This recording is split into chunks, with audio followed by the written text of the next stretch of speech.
Hey everyone, and welcome to another episode of Functional Fridays. And today I thought I'd take it right back to basics and look at the front plank.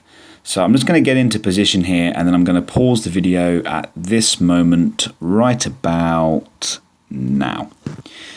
So, little background on the plank. We're using it to basically increase core stability.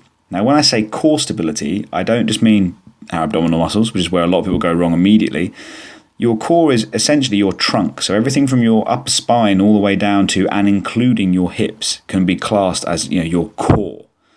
So where most of your your upper body musculature is. So when we look at the front plank, this is the typical 10-minute CrossFit style plank challenge plank.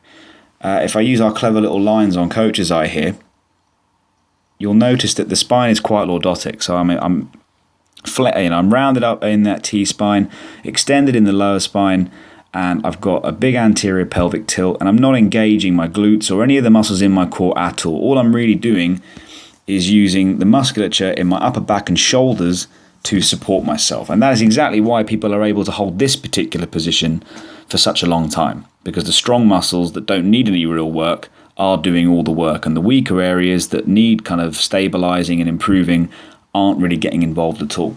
So I'm just going to play this on a little bit now, and we're going to show you how to get into a better front plank position. So I give up on this one. I've had enough of that.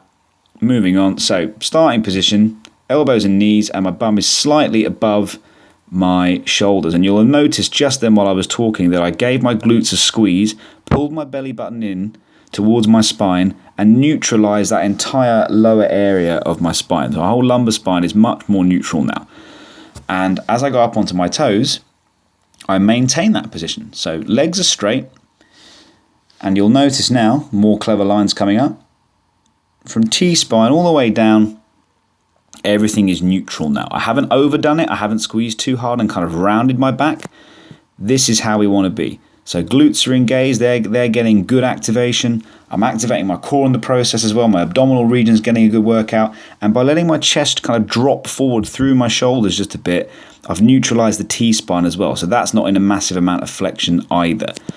And what's really important to note, guys, is that if we were going to be lifting weight, if we were going to be performing a heavy compound movement like a deadlift or a squat, that is how we would want our spine to look.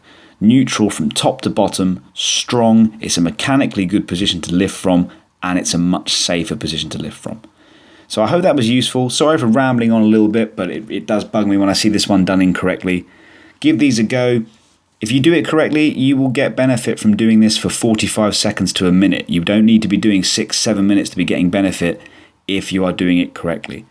So as always, guys, this is Paul from Get Yours Online Training and Nutrition. Have a great weekend, and I will see you Monday for Mobility Mondays. Thanks very much. Bye-bye, guys.